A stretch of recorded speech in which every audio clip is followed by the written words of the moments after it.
ABC 10 News at 5 starts right now. Joe Biden sworn in as the 46th president of the United States, while Kamala Harris makes history as the first female vice president. I will be a president for all Americans, all Americans. Within hours, the president signing his first executive orders, rolling back some of former President Trump's initiatives. The big plans President Biden has for the next 100 days. ABC 10 News starts now with breaking news. 2 brush fires erupting on opposite sides of San Diego County this afternoon, threatening homes and making a lot of people nervous. Good evening. I'm Kimberly Hunt. And I'm Steve Atkinson. Lindsay Pena has the night off tonight. The latest fire erupted in Carlsbad just after 2 o'clock in a residential neighborhood near Agua Hedionda Lagoon, prompting evacuations there. The other in Rancho San Diego. We're going to get to that one in just a minute. But we begin our coverage with our ABC 10 News reporter Mary McKenzie, who is live in Carlsbad for us tonight. Mary. Steve and Kim, you can see they are mopping up here along this hillside. This is really where they were able to contain the fire today. Incredibly fortunate that there weren't homes damaged or anyone hurt here. This, as you mentioned, is near Agua Hedionda, near the Capri Park. So right at Park and Marina is where they believe it started. Although the cause still under investigation right now, they quickly had to get people out. They were evacuating those on Horizon Drive, Sunny Hill Drive, and Hillside Drive, which are the homes up above the hillside here.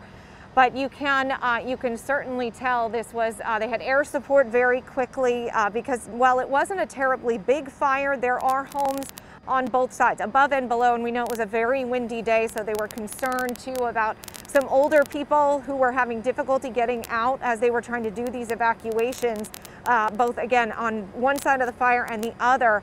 And we did see at one point there were people coming down to their homes who had been away for the day, out at work and whatnot, and had raced home. One woman we heard from was running barefoot to try to get back to her apartment to rescue her dog. I just ran in and grabbed her, and our house is okay right now, but I was just so worried about her. So you didn't know this was happening? No, I had no idea. What did your friend say? I was working. She just said if I needed to go anywhere, I could come to her house, but I haven't even responded back to her yet. I have my dog. She's the cutest. Now, they were letting some of those who were evacuated back down here, at least on foot. The cars have not, they haven't reopened the street to traffic yet because we've still seen some hot spots, some flames up in these palm trees here, which are right next to one of the homes. So they're still left behind here that could be a concern going forward. We've seen some of the people who evacuated coming back down the street here, thanking the firefighters who are here. We've had Carlsbad Fire, Oceanside as far away, CAL FIRE, of course, as well, and some other agencies out here too working in conjunction. Again, not a very big fire, about 1.5 acres that we're talking about here, but fortunately the homes on both sides, as far as we know, have been kept from sustaining any damage right now. So good news here, and they're starting to let people back in. We're reporting live in Carlsbad. Mary McKenzie, ABC 10 News. Great news, Mary. Thank you. Crews also kept a brush fire from spreading in Rancho San Diego today. The so-called Campo fire was reported just before 1 o'clock. This was in an area near Hamishaw Road and Campo Road. Our ABC 10 News reporter Jennifer Dela Cruz shows us the flames threaten homes there. Yeah, Steve, those Santa Ana winds have been relentless throughout the day, but firefighters were up for the challenge. Because they acted so quickly on this spot, they saved homes in this neighborhood. This Rancho San Diego hillside sits charred Wednesday night after flames from the Campo fire tore through acres of dry brush. The fire breaking out just before 1 o'clock where the 94 meets Campo Road.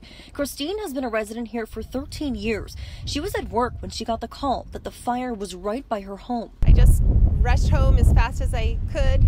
I have 2 cats at home, and we just wanted to make sure our belongings were safe and get out if we needed to. Evacuations weren't mandatory, but many residents like Christine stepped outside to watch the winds once they knew their homes were safe.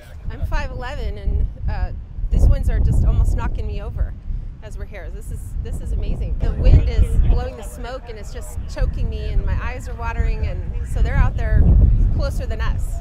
So I'm so appreciative. Santa Ana winds have been gusting throughout the day. You can see fire retardant all over the road there and that fence from where crews made those airdrops. Just over this way, this hillside still smoldering, and you can see the burn scars there just inches away from the back of those homes. Fire wasn't the only problem winds were causing. A portion of the 8 freeway was shut down to high-profile vehicles for the second day in a row. Near Willows Road, semi-trucks were forced to pull over and wait for winds to die down. Farther east, a motorhome caught fire along the freeway near Habitul Valley Road, flames spreading into a 1/4 acre of vegetation nearby. CAL FIRE crews were able to put it out quickly. Between winds and a pandemic, residents are extra thankful for the hard work of our first responders. They're out here fighting a fire, of all things, with everything else going on, and so I just thank them for all their hard work.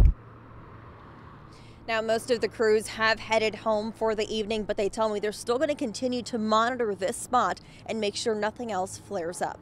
Reporting live from the Campo Fire, Jennifer Dela Cruz, ABC 10 News. Thanks for that update, Jen. Yeah, I'm Leah Pizzetti here with your forecast. So, of course, that concern, like Jen just said, is those winds, and thankfully those are going to be calming down. Current wind speeds right now, you can see across the board 15-20 mile per hour sustained winds. Gusts definitely still possible in the 40 to 50 mile per hour range, but they are going to be calming down in the next couple of hours. Humidity also is typically a concern that we talk about when we talk about that fire risk, but right now you can see humidity actually not too bad, 30s, 40s, 50s across the board. So that thankfully also helps out with that firefight. So high wind warnings in place that we've been tracking, expiring along the coast at 6 p.m. tonight, inland and for our mountains at 10 p.m. tonight. So those winds should be calming down. And as those winds calm down, we now shift our focus to rain chances that are heading our way. Cold winter storms heading towards San Diego in the next week. I'll break that down for you coming up. All right, Leah, thank you. Now to our other major story of the day. President Joe Biden is getting ready to spend his first night in the White House as the 46th President of the United States. The Commander-in-Chief and his family walked onto the White House grounds hours after Biden urged Americans to come together in his inaugural speech. Today, on this January day, my whole soul is in this, bringing America together, uniting our people, uniting our nation. And I ask every American to join me in this cause. And Biden got right to work today, signing a series of executive orders. They include a mask mandate on federal property. He also reversed President Trump's withdrawal from the World Health Organization, rejoined the Paris Climate Agreement, and removed the travel ban from majority Muslim countries. We have a team of reporters working all of the angles of today's historic inauguration and what lies ahead for our nation. We begin with ABC's Alex Perche in Washington. It was perhaps the most unusual peaceful transfer of power in modern American history. The families of President Joe Biden and Vice President Kamala Harris joined by bipartisan congressional leaders. The swearing in happening on the very steps where 2 weeks ago a violent mob of insurrectionist Trump supporters stormed the Capitol, leaving 5 people dead. Kamala Harris, the first woman, Black American, and person of Asian descent to be sworn in as Vice President, taking the oath of office from the first Latina on the Supreme Court, Justice Sonia Sotomayor. Kamala Devi Harris. Watching on, former presidents and their spouses, the Obamas, the Clintons, the Bushes, and former Vice President Mike Pence, but not the Trumps. And then history. I, Joseph Robinette Biden Jr., do solemnly swear. Joe Biden swearing his oath of office, becoming the 46th President of the United States, his term beginning at one of the most troubled moments in American history. Biden takes over as the country grapples with the COVID-19 pandemic, a ravaged economy, a racial reckoning, and deep political divides. Biden focusing first on unity. We must end this uncivil war that pits red against blue, rural versus urban, conservative versus liberal. We can do this if we open our souls instead of hardening our hearts. Without ever mentioning his name, Biden appealing directly to angry Trump supporters, but also calling out the lies and mistruths that have divided the nation. I will be a president for all Americans, all Americans. After the ceremonies, accompanied by 3 former presidents of both parties, the new president laying a wreath at Arlington National Cemetery, then entering the White House for the first time as chief executive after walking an abbreviated parade route. Biden got right down to work, signing executive orders to undo some of his predecessors' actions, halting the construction of Trump's border wall and rejoining the Paris Climate Agreement. And Vice President Harris got right to work swearing in 3 new senators, cementing the new Democratic majority in the Senate. Alex Brachet, ABC News, Capitol Hill.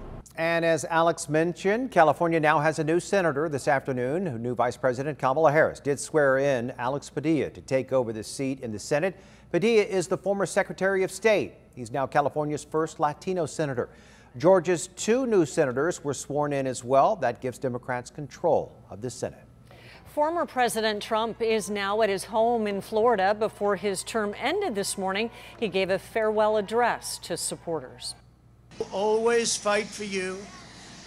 I will be watching, I will be listening, and I will tell you that the future of this country has never been better.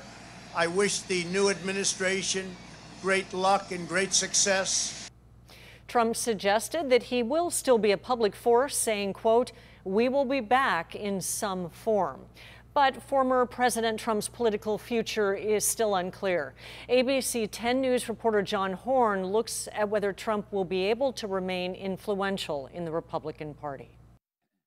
Donald Trump is very radioactive at this point. El Cajon Mayor Bill Wells stands by his vote for Donald Trump. Aside from his bombastic attitude and his abrasive way of speaking, I thought his policies were really good. Wells, a Republican, says he watched in horror on January 6th when pro-Trump rioters stormed the Capitol, and he's not sure whether President Trump would be a viable candidate in 2024.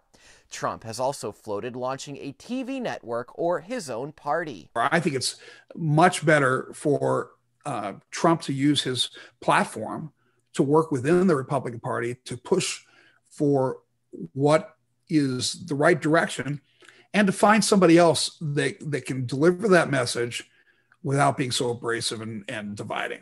Americans should not have to wait long to learn about Trump's standing in the Republican Party. The first big test, the looming Senate impeachment trial. This is the time period in which Republicans will finally have to decide where they stand on Donald Trump. And if Trump doesn't run in 2024? The question would be, if you're a Republican running for president, do you want his endorsement? And I don't have an answer to that. But it appears a sizable number of Republicans will still pursue his policies. John Horn, ABC 10 News. Stay with ABC 10 News for special coverage of the inauguration starting at 8 o'clock. That will be followed by Celebrating America, hosted by Tom Hanks at 8:30, and we'll be back for ABC 10 News at 11 o'clock. All right, there is a bit of good news on the COVID-19 front. An internal memo from Health and Human Services shows new COVID cases and deaths. They are now actually leveling off in a week-to-week comparison nationwide. Still, our situation does remain dire. The U.S. has surpassed 400,000 deaths, and the Biden administration is faced with the tough task of turning the pandemic around.